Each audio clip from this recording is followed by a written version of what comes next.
Hello to all of my Aquarius friends. Hey Aquarius, I've got your cards out, so let's get started.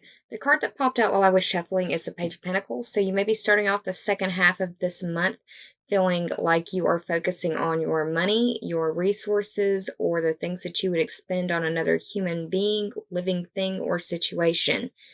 The Page is a younger energy. If it's a message, it's a slower moving message.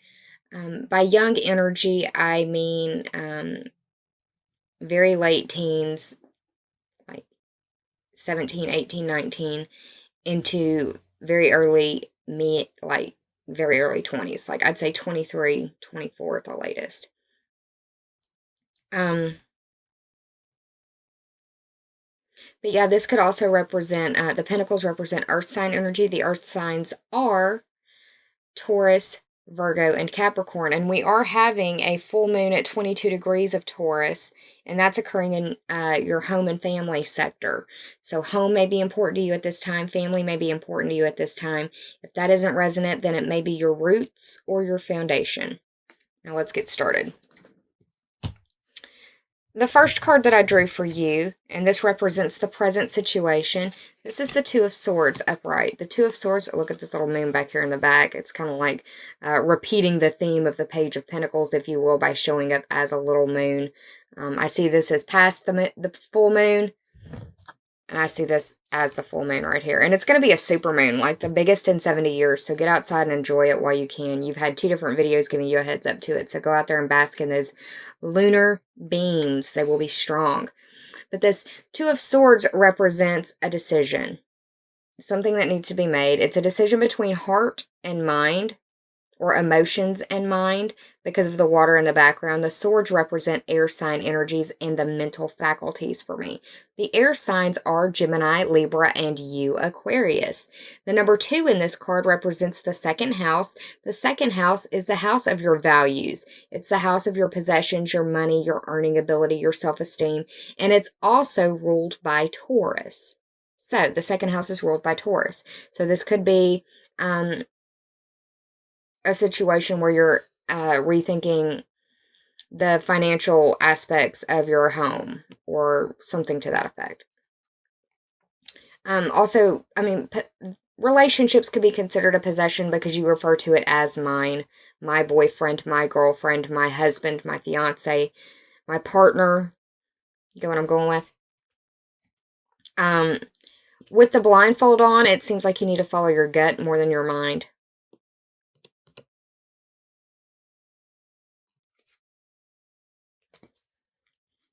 The second card that I pulled for you, and this represents the past, is the Eight of Swords upright. And the Eight of Swords for me is a prison of the mind. The swords once again represent air signs or the mental faculties. The air signs are Gemini, Libra, and you, Aquarius. The 8 represents the Scorpio ruled house of other people's money, dealing with regeneration, transformation, metamorphosis. Also, sexuality, the cycle of life, death, and rebirth. It also discusses your instincts, be them primal or basic. Now, this card, the symbology in it is that you really are trapped in your mind, and that, like I said, this represents the past, so this could be the very recent past. But you're in a situation in your mind, it's all in your head, is what it looks like. If it's not you, it's someone very close to you, and it's affecting you on a personal level. I want to say the person may also have some fire sign in them because they're wearing a lot of red right here, or dark orange, looks like red, kind of rusty. I think fire when I see that color. But she's not being held here against her will. She's wrapped very loosely in linen or muslin or some thin cloth where if she wanted to, she could bust out. She doesn't have to be Harry Houdini to get out of this. The background color of this card is gray, which makes me want to tell you that it could feel foggy for you, or it could have felt foggy for you as well. Or you could feel like you just don't know the answer or which way to go, which once again, you've got the present situation with a blindfold on and the past situation with a blindfold on. And the interesting thing about the blindfolds as well is we've got Neptune going station direct in your second house. Hello, synchronicity. Second house, Neptune, a lot of water in the background. Not that Neptune represents water planets, but it's boundaries and nebulousness, and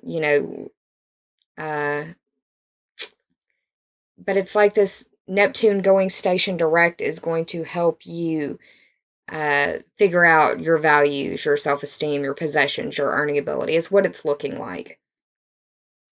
The third card that I pulled for you, and this is the obstacle, is the Seven of Cups. And the Seven of Cups is also upright, and I think this is you right here. The Seven of Cups traditionally means just too many choices, not being decisive, not being able to make a decision.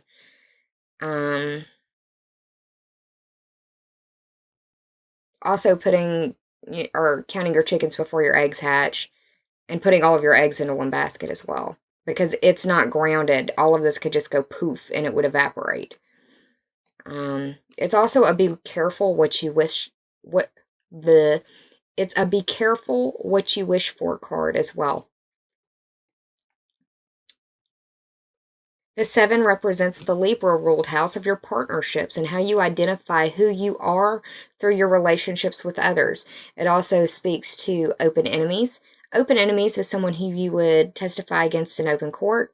It's also someone who you would possibly get in an argument with online in some way through social media or something to that effect, where it would be some sort of communication going back and forth and other people being able to witness it and or see it, or it could have been communication online that was being hidden and is now being brought forth. And that's how I see it in this card, in this particular reading, in the way that it's laid out. And if you just heard that noise, I'm sorry, that's my neighbor's air conditioning and heating system, and every time it goes off, it sounds like the world's going to end. Sorry. So, the cups represent water signs. The water signs are Cancer, Scorpio, and Pisces. So this may involve some water sign energy. And in the first two cards, we do have a symbology of water showing up in both cards as well. So that only heightens the idea of this being an emotional time for you. You had an eclipse go through your sign earlier in the year, in the September period. If you're a new viewer, go back and watch the September videos. Maybe that will give you some insight as to why things are going the way that they're going for you right now. The fourth card that I pulled for you, and this is the help in the situation, is going to be the Queen of Wands.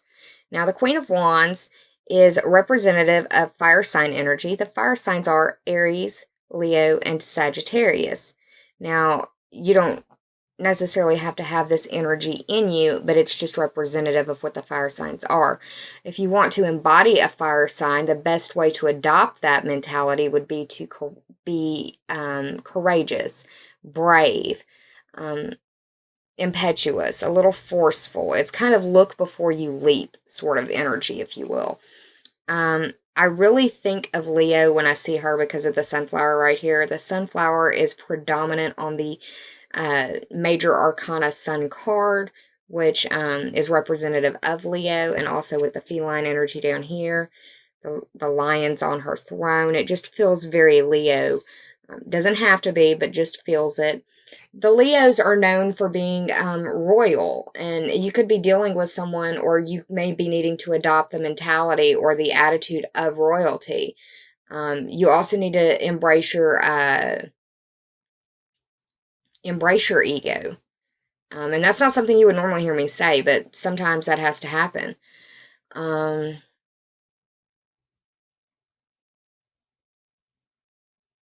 Embrace your confidence. Believe in your confidence. Nobody else is going to believe in you if you don't believe in yourself. This Queen of Wands is also very eager. Now, in the old school, they would say that this queen was promiscuous because her knees were apart. But for me, being the individual that I am, I see this as an eager queen, eager to stand, eager to fight, eager to do whatever she damn well pleases. And that may be what you need in your world right now. If not her as an energy, her as a person. This is the help that will get you out of there. You may have to light a fire under your own ass, Aquarius. I don't know. The possible outcome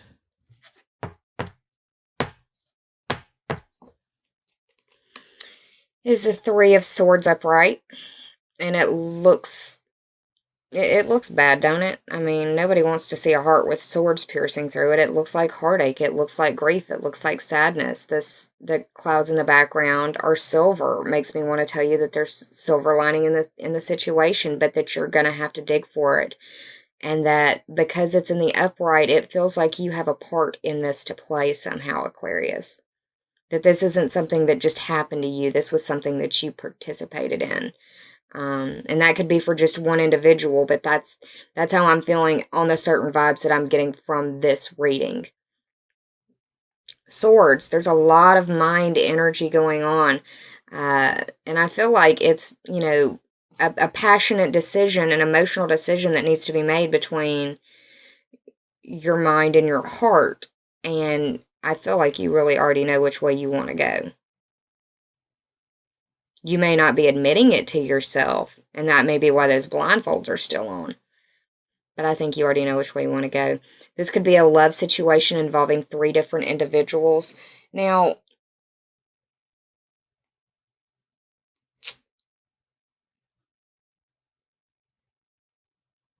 you're having the full moon on the 14th or 15th of the month, depending on where you live on the planet, in your 4th house, and that's home and family. It could be a big argument that pops off. And just later on down the week, not even a week later, we have Venus conjuncting Pluto in Capricorn, which is in your 12th house, which is dealing with secrets. So, like I said, secrets might be being revealed about things, and forewarned is forearmed. Everything is in the upright, so it's not like anybody's lying about the situation or what's being brought forth. You just may not like it.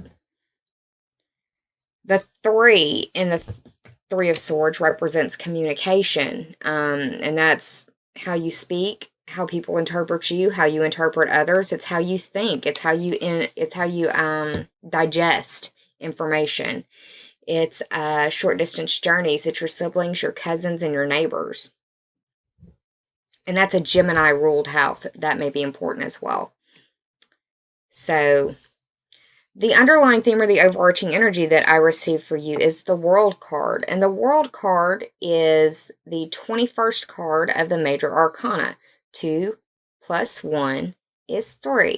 The Gemini ruled house of communication, short distance trips, siblings, cousins, and neighbors. Now, the World card as a major arcana card represents the planet Saturn.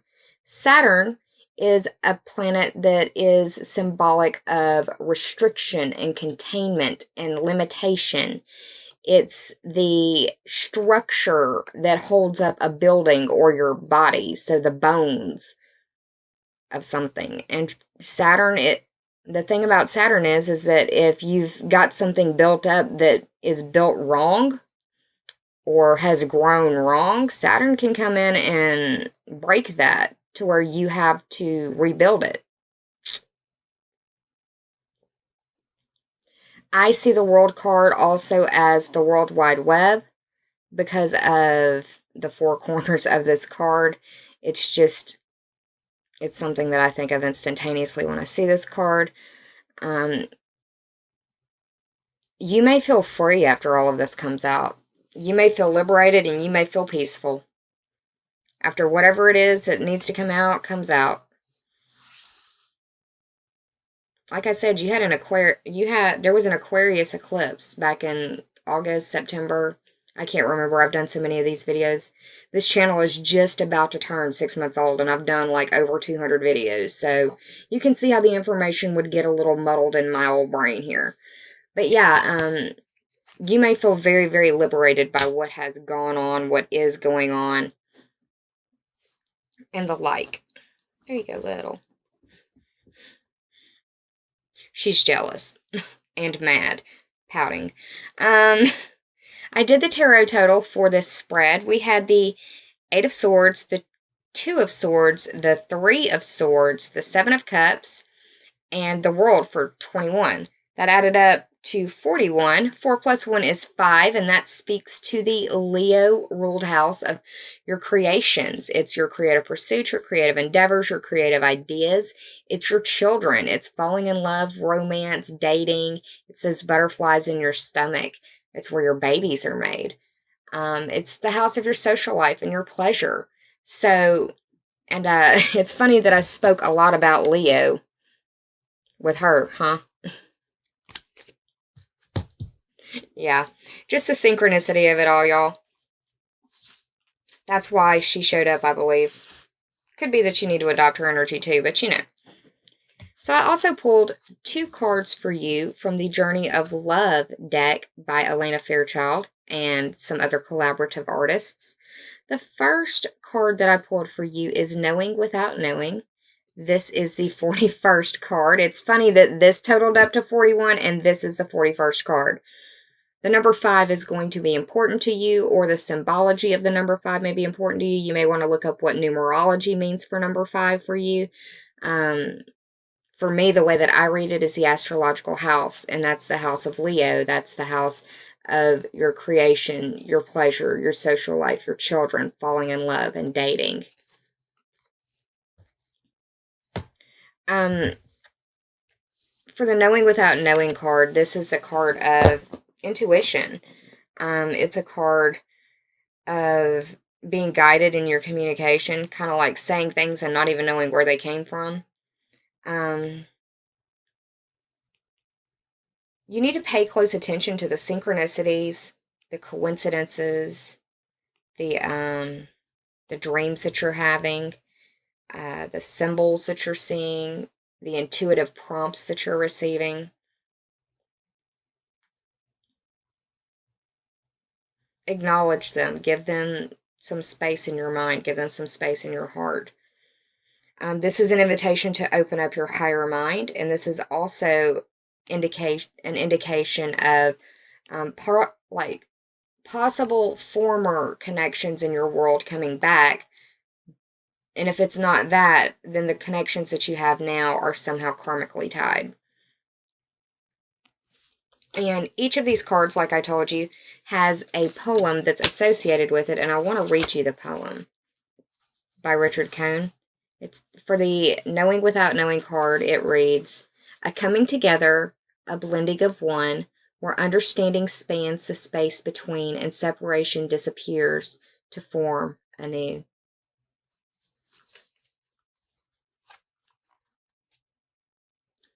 I totally lied to y'all. That was the one for 39. So let's try this again. The 41st card, somebody may have needed to know that message, so if it was, shout out. Let's try this again. For the Knowing Without Knowing card, I had the wrong page marked. It is, "I have been here before. Aromas open the door. I walk through knowing." Okay. Sorry about that, y'all. The second card that I got for you is the Heaven card. This is the 70th card. This is the last card of the Journey of Love Oracle deck by Elena Fairchild. So it could feel like there are culminations or endings in certain houses, especially the one that this full moon is happening in. I can't help but say that because, hello, that's the full moon in my eyes. And like mountains in the background. You can see it however you want, but that's what I see. And once again, that full moon is in your 4th house. But this, the way that I'm breaking down the Heaven card, since it's a 70th card, 7 plus 0 is 7, and that speaks to the Libra ruled house of your partnerships, how you identify with others through your relationships with them, counseling, and open enemies. Now, the Heaven card is an invitation to look for sparks in your world. Not sparks to start a real fire. Well, I mean, yes, be on the lookout for that too. But this is looking for sparks of faith, looking for sparks of hope and belief, and follow them. It's like little lightning bugs trying to get your attention in some way. This is an invitation to embrace your life as it is and to make your heaven on earth now.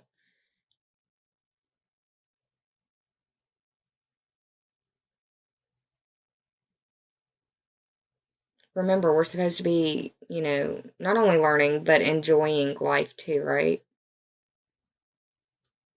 Try to enjoy it as much as you can. This is a call to you for more love, for just more love, more compassion, more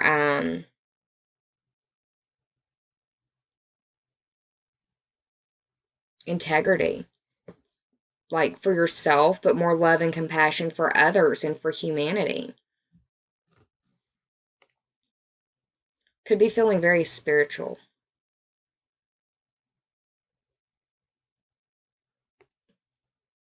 And I mean, I don't know if you want to go there or not, but we've got heaven and the world. That heaven on earth thing that I said could be a reality. You've just got to follow through with what you're supposed to do.